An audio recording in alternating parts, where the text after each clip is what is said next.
Hi friends, welcome to Vennila vlogs. இன்றைக்கி routine பார்த்துடலாமா? காலையில் எந்திரிச்ச உடனே வாசல் தொளிச்சாச்சு. வாசல் தொளித்து முடித்த உடனே கோலமும் போட்டோம். நான் இன்றைக்கி கலர் கொடுக்கல, சிம்பிளாக தான் போட்டேன். நான் கோலம் போடுறதெல்லாம் டெய்லியுமே அப்டேட் பண்ணுறேன். எப்படி இருக்குது அப்படின்றத சொல்லுங்கள். நான் இன்றைக்கி சின்னதாக தான் போட்டிருப்பேன். ஃப்ரெண்ட்ஸ், நிறைய பேர் சப்ஸ்கிரைப் பண்ணாமல் பார்க்குறீங்க. சப்ஸ்கிரைப் பண்ணுங்கள், கமெண்ட் பண்ணுங்கள், லைக் பண்ணுங்கள் ஃப்ரெண்ட்ஸ். இதுதான் ஃப்ரெண்ட்ஸ் இன்றைக்கி நம்ம வீட்டோட கோலம்.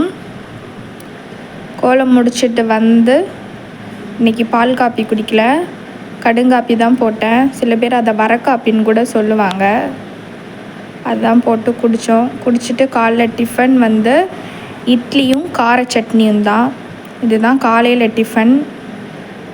இட்லி நல்லா சாஃப்டாக நல்லா இருந்துச்சு. உங்கள் வீட்டில் என்ன டிஃபன், லன்ச் மெனுன்றதை கமெண்ட் பண்ணுங்கள். அதையும் சாப்பிட்டு முடிச்சிட்டோம்.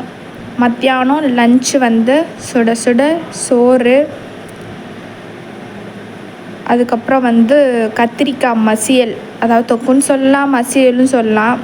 அந்த மாதிரி ஒரு டிஃப்ரெண்ட்டாக பண்ணேன் நான். கத்திரிக்காய் மசியல் பண்ணிவிட்டு முட்டை ஆம்லேட் பண்ணி அவங்களுக்கு கொடுத்து விட்டேன். இதுதான் இன்னையோட காலைல டிஃபனும் மத்தியானம் லன்ச்சு மெனுவும். இதுதான் ஃப்ரெண்ட்ஸ் நம்ம வீட்டோட இது. Okay friends, thank you. சப்ஸ்கிரைப் பண்ணுங்கள். பாய்.